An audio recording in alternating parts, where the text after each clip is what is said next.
Thank you. Thank you. My name is Ismina Sadiq. I'm undertaking an MA at the War Studies Department at King's College London. I'm currently against the motion, and I found Ula Jabril's argument particularly compelling. Why? Because I think there isn't enough discussion about political processes at the moment. I think we are taking too much of a military focus. My question is for Douglas Murray. I just wanted to clarify something that you said. Do you honestly believe that by having Western boots on the ground, we will prevent further terrorist attacks here? And if so, is that a legitimate reason, the protection of Western security interests, to invade another country? Thank you. The answer to your second question is very simple. Yes, of course it is. Of course it is. Can you imagine? Can you imagine if you get home tonight and you read that you turn on your phones when you leave this place and you discover, say, that 150 people have just been slaughtered in London whilst we've been sitting here? Can you imagine what the response would be if the next day the Prime Minister said, well, it's just not a legitimate thing to intervene in other people's countries, even if our people are killed? We wouldn't expect that. No government would do that. The primary point of government is to protect the people in the country. The idea that that's become a sort of wacky, crazy, surprising idea says more about academia these days than anything else. But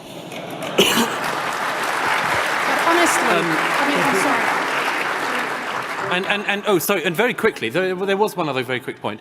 As for the issue of Western troops, look, I think it's been fairly clear. If the Chinese want to go in on their own and destroy ISIS with boots on the ground, I, for one, would be delighted. If the Jordanians and the Qataris and the UAE and Dubai and everyone else decides to send in troops and get rid of ISIS, I would be delighted. My point is simply that if it were to happen that they didn't do that, which is plausible, then it might end up with us having to do it. It may be a last resort, but it would be better than letting it just run and run. The lady there. I'm for defeating ISIS. I'm not for having a mass of boots on the ground. My background is that I have an Iraqi family. I am Iraqi. And just following on from Douglas Murray's answer to the lady sitting front right, you said that the government is supposed to protect the people. I completely agree. But would you not say that intervening has caused more violence, terror, and just in general dismay across the world? So in answer to Rilla's question, do I feel safer? No. Douglas Murray, do you feel safer?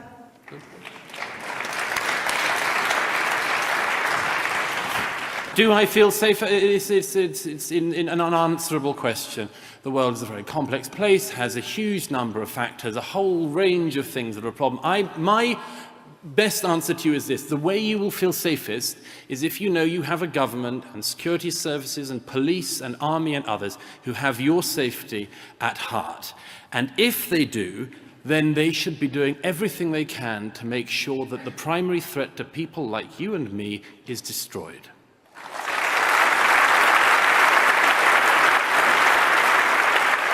Livingston.